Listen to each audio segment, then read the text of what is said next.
Today's story is an inside scoop about Mayasura and the construction of Lanka, and the role that Ravana played in finding Shiva and Parvati a summer home, before undoing it all again.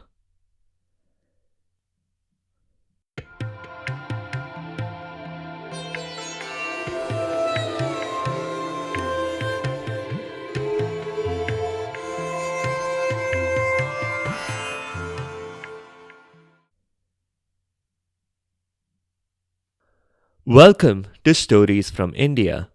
This is a podcast that will take you on a journey through the rich mythology, folklore, and history of the Indian subcontinent. I am Narada Muni, the celestial storyteller and the original Time Lord. With my ability to travel through space and time, I can bring you fascinating stories from the past, the present, and the future. From the epic tales of the Mahabharata and Ramayana to the folk tales of the Panchatantra, to stories of Akbar Birbal and Tenali Raman, I have a story for every occasion. The purpose of the stories is neither to pass judgment nor to indoctrinate. My goal is only to share these stories with people who may not have heard them before, and to make them more entertaining for those who have. Our story starts on Mount Kailash. This was the home of Shiva and Parvati. I suspect you may already know who they are. But let me clarify in case there are any first-time listeners amongst you. The universe is largely controlled by Vishnu, Shiva, and Brahma. Vishnu is the preserver of the universe and acts as a kind of balancing force between Brahma, the creator, and Shiva, the destroyer. Anyway, Brahma, Vishnu, and Shiva together form the Holy Trinity in Indian mythology. I am sometimes an eyewitness or even an active participant in some of these events. And that is not just because of nepotism. It's true, Brahma is my dad, but I have a number of superpowers as well. And I'm friends with everyone. Well, practically everyone. There are some people whom I'm not friends with. For example, Ravana, who is the mega villain of the Ramayana. But even with him, I was on speaking terms. And I have visited his home and palace before. Like that time during episode 55, when I secretly intervened in rescuing the planet Saturn from under Ravana's feet. Anyway, I was at Kailash. I just finished my afternoon tea with Shiva and Parvati. We also had a long conversation about so many different topics, particularly the weather. Truth be told, it was quite cold here in Kailash, seeing as we were almost 22,000 feet above sea level. That's why, when the tea crystallizes, it's generally a signal to leave. Besides, I was going to have dinner at King Dasharath's palace in Ayodhya, and his cook is quite an artist when it comes to food.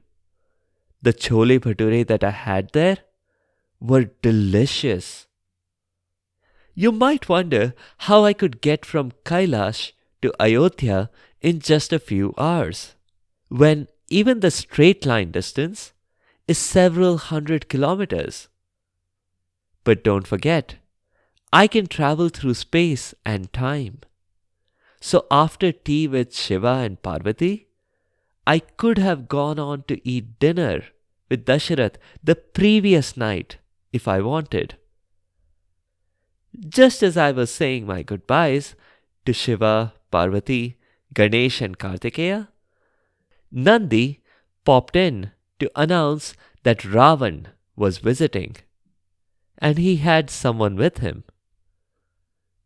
Parvati said not to send Ravan in right away, to wait a few minutes, because it seemed that Narad was doing a flashback.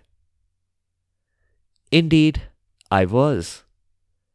Ravan's visit to Kailash caught me by surprise, and I'll explain why, with a flashback, as Parvati said. Ravan was an Asur king, and an all-around bad guy. He had 10 heads, and every one of them was evil. I knew that he was up to no good. Once upon a long, long ago, he had done something that may sound shocking. He tried to carry off Mount Kailash. You see, Ravan had just absolutely beaten his brother, Kuber, who was also the god of wealth. Having stolen Kuber's Pushpak Viman, which was a flying chariot, Ravan was sailing on cloud 9. Literally and figuratively. But that was when he found that the plane stalled. He began doubting the workmanship on the flying chariot. But then it seemed to him that there must be more to it than that. Scanning the controls, he found his altitude was a good 30,000 feet. No way was there an obstruction ahead. And yet the plane refused to move forward. Looking down to get his bearings, Ravan realized that directly under the path he was trying to take was Mount Kailash. Swerving to the left or right seemed to work fine. The Pushpak Viman shot forward. But Ravan wasn't content with that. He knew there was some secret technology here, and he wanted it. Imagine if he had this technology, it would guard his kingdom against any kind of air raids. And what's more, the slopes of Mount Kailash looked like they might be an amazing place to try skiing. Well, he would just have to have it. So Ravan set down the Pushpak Viman and dropped into Shiva and Parvati's home. But Shiva and Parvati were not at home at that time. Nandi was. Nandi is a bull. Literally. He's also Shiva's home protection system. His main job function is to stop home invasion and such. As if anyone would bother coming to this frigid place to steal from them. Very unlikely, you might say. But then again, you might be wrong. Because Ravan was doing exactly that. One look at the mountain and Ravan was correctly convinced that the mountain itself was the source of what prevented his chariot from flying over. It must have some kind of protection shield. So if Ravan wanted that protection shield, he would have to take the whole mountain with him. The snowy mountain might look good in tropical Lanka. And he could also ski on the slopes whenever he wanted. Ravan had 10 heads, but not enough sense to realize that the snow would not stay snow at Lanka's latitude. Nandi obviously did not agree with Ravan's plans. They both began to fight. But Ravan had a boon from Brahma, my dad. No creation of Brahma could harm Ravan, except humans. For some reason, he hadn't checked the fine print, and a human would be able to ultimately defeat Ravan, even if that human, Ram, was just Vishnu in disguise. Nandi was not human, which made it a pretty one-sided fight. Ravan picked up the mountain on his shoulders and began walking. But just then, Shiva returned. Shiva was alerted by Nandi's panic signal. When Shiva read the text alert from Nandi, which read, "Come quick, your home is being stolen," he thought that Nandi had made some kind of a typo. Maybe he had meant that his home was being burgled, or that something in his home was being stolen. But when he rushed back and he saw Ravan carrying the entire Kailash mountain on his shoulder, Shiva realized that Nandi had been accurate. Parvati rubbed her hands with glee and said to her husband, "Ooh, I'd love to take care of this." But Shiva disagreed. "No, dear. Besides, you took care of Mahishasur. Why should you have all the fun? Let me have a go." And with that, Shiva placed his big toe on the mountain, which increased the weight of the mountain exponentially. It crushed Ravan. Well, not quite crushed, because Ravan was incapable of being destroyed by a mountain or by Shiva. And that meant Ravan could not be harmed. But he also couldn't really get out from under Kailash when Shiva's toe was holding it in place. Well, Ravan did manage to get out, but only after 10,000 years of begging and pleading and praying to Shiva. Shiva finally let him go. And not just that, he also granted him a sword that would guarantee him victory in a battle. Sort of like the Elder Wand from the Harry Potter series, except this was a sword, not a wand. Ravan humbly returned home. And that's the flashback. So you can imagine my surprise that Ravan was back at Shiva's doorstep again. If anything, just the painful memory of being trapped for thousands of years should have given him some PTSD. Enough not to dare come near Kailash again. It should be a painful memory times 10 for 10 heads. But Ravan was here.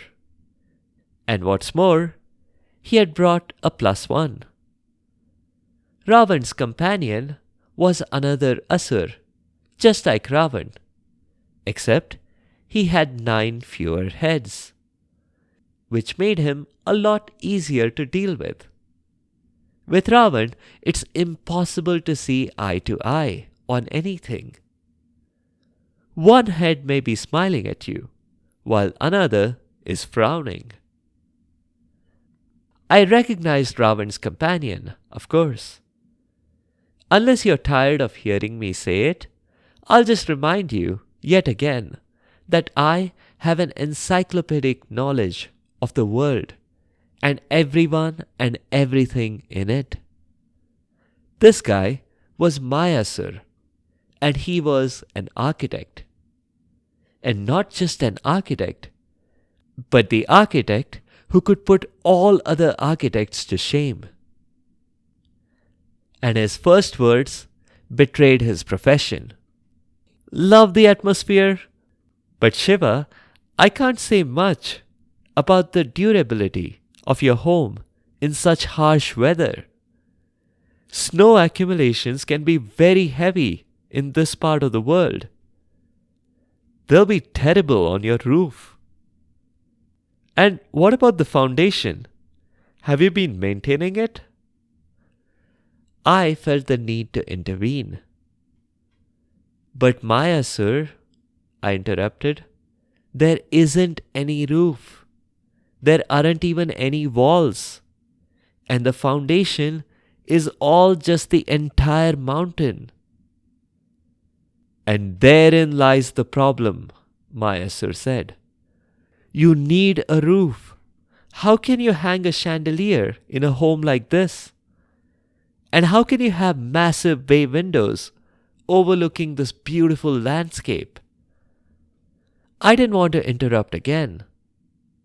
I thought that Shiva and Parvati could look out over the beautiful landscape perfectly fine, without the need for walls and then windows to look through those walls. But I was sure Mayasur would just dismiss me. I'm not an architect. And besides, he wasn't here for me. He was interested in offering his services to Shiva and Parvati. When my focus went back to the current situation, Mayasur was going on and on about thermal insulation and using double pane windows to minimize heat loss. Ravana said that his good friend Mayasur was absolutely spot on. This was no place to call home. But luckily for Shiva and Parvati, Ravana had just the remedy. A new home for Shiva and Parvati in a warmer climate. Ravana was going to have it built for them. All he needed was their blessings, figuratively and literally. I knew right away exactly what Ravana had in mind. Oldest trick in the book to do something in service of a god. And then, when that god or goddess tries to thank you, you just ask for something in return. And that's what Ravana wanted to do here, no doubt. He had already pulled this off with Brahma, my dad. Brahma had granted Ravana's wish that no one could kill him. But humans were excluded according to the fine print. No doubt, Ravana was looking to impress Shiva to close that little loophole that remained. I glanced at Shiva and Parvati. Surely they must know what Ravana was up to. But if that's what they thought, they didn't show it. Parvati and Shiva looked at each other meaningfully. Parvati, the goddess, then addressed Ravana, who had been eagerly waiting for an answer. Are you sure, Ravana? We don't want you to go to any trouble, you know. We can manage here, even though I have to admit, it does get pretty cold. Of course I'm sure, Ravana said. Constructing a new home for you is the least I can do for trying to carry off your mountain. And with that, Ravana and Mayasur said that they'd better go and get started. Mayasur also said that he'd have his secretary send some architectural models here. But Shiva and Parvati had other ideas. Don't bother sending us a model, Mayasur. We trust your judgment. Besides, it'll be a surprise. And we love surprises, don't we, Parvati? No sooner had Mayasur and Ravana left, I brought up the elephant in the room. You know that Ravana is trying to trick you into granting him a wish, right? Shiva and Parvati chuckled. Don't overthink this, Narada. We've got this, Parvati said. And I knew they had. I just couldn't understand how they would get out of granting Ravana a wish. It's in the gods and goddesses handbook. It's impossible for them not to grant a wish when someone does something awesome for them. And knowing Ravan, he was definitely trying to be sneaky here. I just couldn't put my finger on what strategy Shiva and Parvati had. Now, I could have just looked into the future, and maybe I even did, but let's assume I didn't, or that might give too much away. I went on to Dasharath's for dinner that night. Even though the chole bhature were amazing, I didn't really eat much. I was still thinking about Ravan and Mayasura. Meanwhile, Ravan and Mayasura were not thinking about me. They were back in their secret hideout. Ravan asked Mayasura to make the palace valuable enough to get a good strong boon out of Shiva. The architect said that he initially wanted to create a Sheesh Mahal, with mirrors and crystals and such.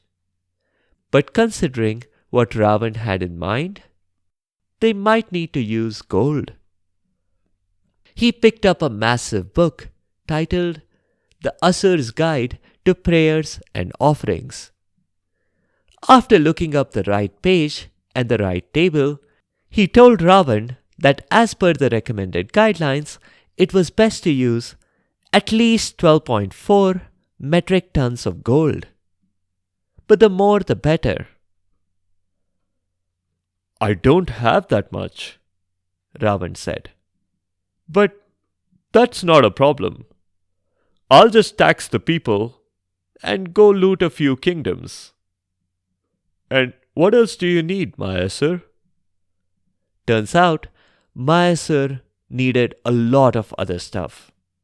So at the end of it, Ravan volunteered a few thousand unwilling laborers and a few hundred foremen to whip the laborers, and several hundred gloaters.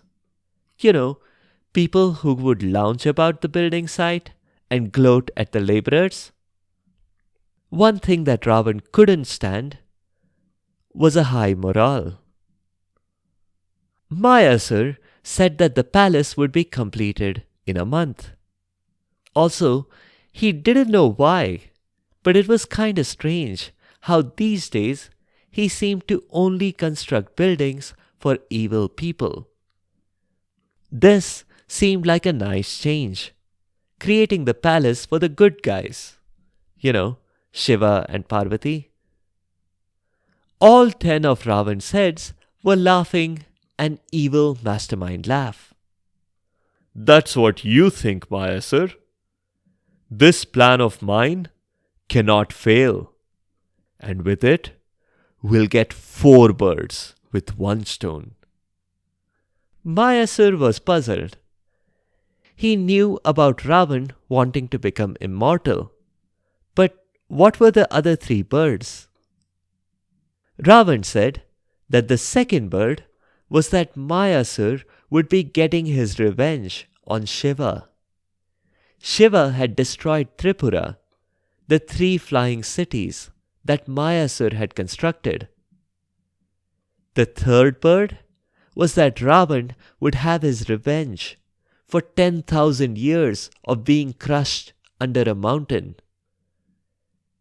And the fourth bird, all that money that Ravan had promised Mayasura for this commission, he had no intention of paying him a single rupee once the palace was constructed. Mayasura thought about that and said that no, it really was just 1 bird with 1 stone. Because the second bird wasn't really a bird. Mayasura didn't hold a grudge against Shiva for the Tripura destruction. The 3 brothers who had commissioned Tripura had been misusing those cities, and Mayasura had already got credit for having constructed it. He had been paid well, And just the fact that Mayasura had constructed the three cities had made him a legend. And Shiva's destruction of them meant that future historians would not be able to find any flaws in Mayasura's work. The third bird wasn't a bird either. Constructing a palace for someone who crushed you under a mountain didn't seem like much of a revenge.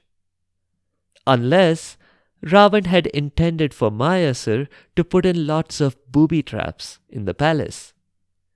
Did he really want those? Mayasura would have to work on the blueprints all over again.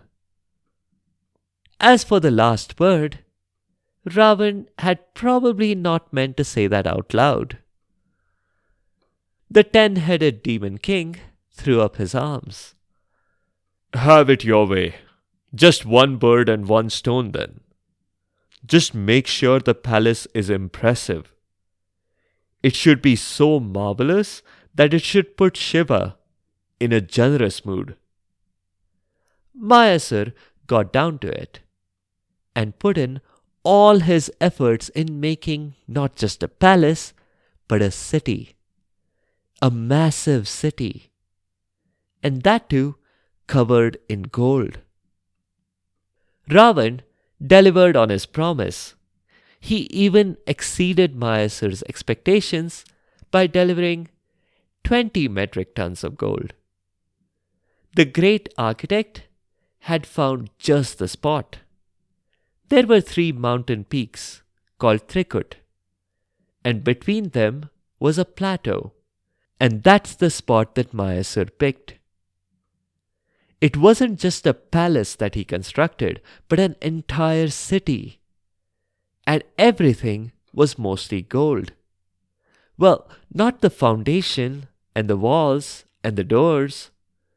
Mayasura quickly found that gold's compression strength doesn't make it an ideal construction material. But he coated everything with it. The walls, the domes, the doors, the gates, even the roads within the city were covered in gold. A month later, Ravana looked at the finished work, and all 10 of his jaws dropped to the floor. This was amazing. This palace was so marvelous, Shiva was sure to offer him something substantial in return. And all those times that Shiva would be here in Lanka, in the tropical climates, Ravana would invite himself to a vacation on Mount Kailash. And why not? He had done his research, and he was sure that the skiing would be fantastic on Kailash's slopes. So Ravana sent word to Kailash to have Shiva and Parvati inaugurate this new palace. Mayasura said that he couldn't stay.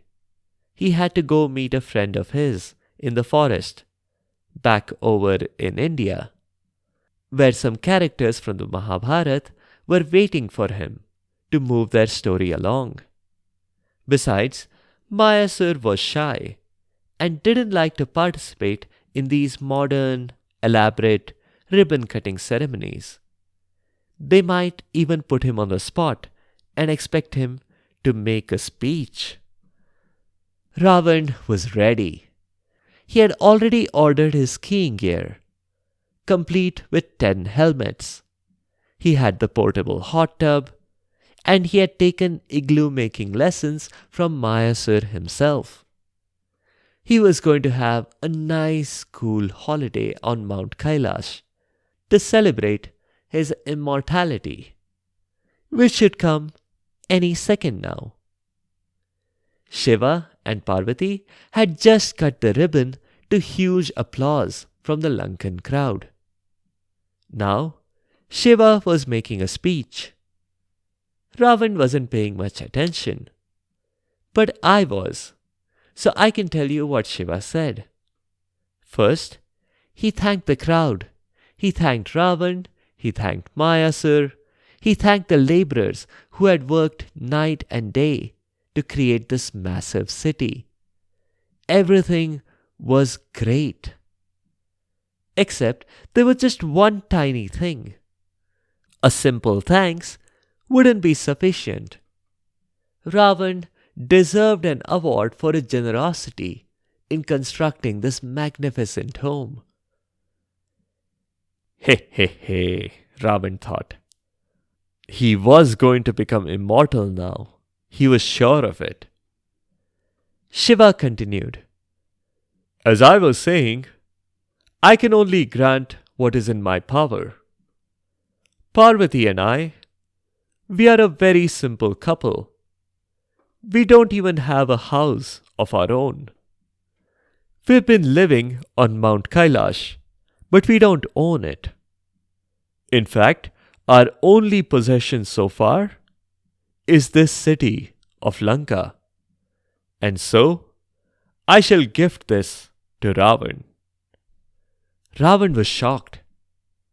What? He didn't want this city in the middle of nowhere. He much preferred his own capital, closer to the shore. This one was Shiva and Parvati's. Let them have it. But of course, he couldn't say all that now, could he? He did quickly scramble up his lawyers to examine the Gods and Goddesses handbook to find if Shiva could actually do this. Ravan was pretty sure that a god had to give some kind of intangible gift or to prophesy something. Except the lawyers found that there was an exception. There's always an exception. The clause in the handbook is heavy with legal words, but it went something like this. If a party of the first part, who's a god or a goddess, wishes to gift a physical object, structure, or vehicle to a party of the second part, said gift may be a physical object, structure, or vehicle provided the party of the second part offers the party of the first part a physical object of similar or lesser value. Boiled down into simple terms, it meant Shiva could actually do this because Ravan had offered a physical object and not prayers. And the Lankan palace complex was not just similar in value to what Ravan had gifted them, it was exactly the same value. So, of course, Shiva could do this. Ravan sighed and ordered his people to sell all his skiing equipment to his citizens. At least someone in his kingdom would be frightened enough to cough up the money, even if skiing equipment was completely useless in their tropical location. Shiva and Parvati immediately went back to Kailash, and Ravan had to abandon his dream of skiing there. At least, all that gold that he had invested wasn't lost. As long as the city was protected from any potential hazard, like pyromaniac monkeys, his investments would be protected. So he thought. That's it for this time. A few notes. There's plenty of debate about whether it was Vishwakarma or Mayasura who constructed Lanka. Mayasura makes a little bit more sense when you consider that Mayasura's daughter was married to Ravan. And that might have obligated Mayasura to help Ravan out, even if Ravan intended to skip out on the bill. In the next episode, we'll do a folk tale.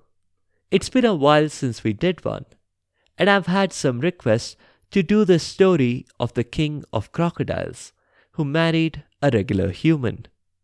We'll see that if you go back on your promise to a magical talking crocodile family, bad things will happen to you.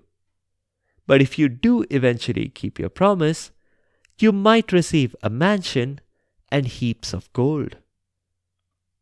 Thank you all for the comments on social media and on Spotify's Q&A.